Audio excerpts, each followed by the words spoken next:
Hormuz ஜலசந்தி திறந்திருக்கும் என்று Iran அறிவித்திருந்தாலும் சில நிபந்தனைகள் விதித்திருப்பதை உற்று நோக்கி பார்க்க வேண்டியுள்ளது.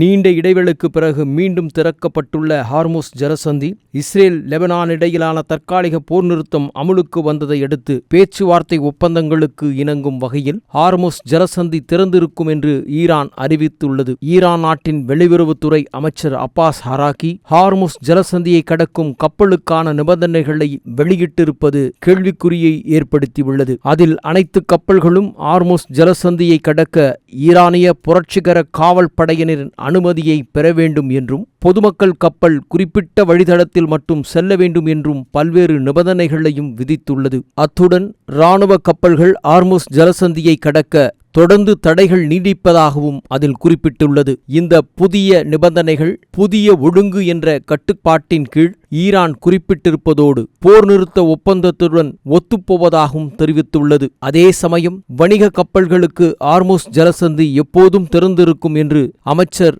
அப்பாஸ் ஹராக்சி விளக்கியுள்ள நிலையில் ஹார்முஸ் ஜலசந்தி திறக்கவிட்டது தொடர்பாக அமெரிக்க ஜனாதிபதி டொனால்ட் ட்ரம்ப் வெளியிட்டுள்ள ஒரு பதிவில் ஈரான் ஜலசந்தி திறந்துவிடப்பட்டுவிட்டது, கப்பல் போக்குவரத்து தயாராக இருப்பதாக ஈரான் அறிவித்துள்ளதற்கு தனது நன்றியையும் தெரிவித்திருக்கிறார்.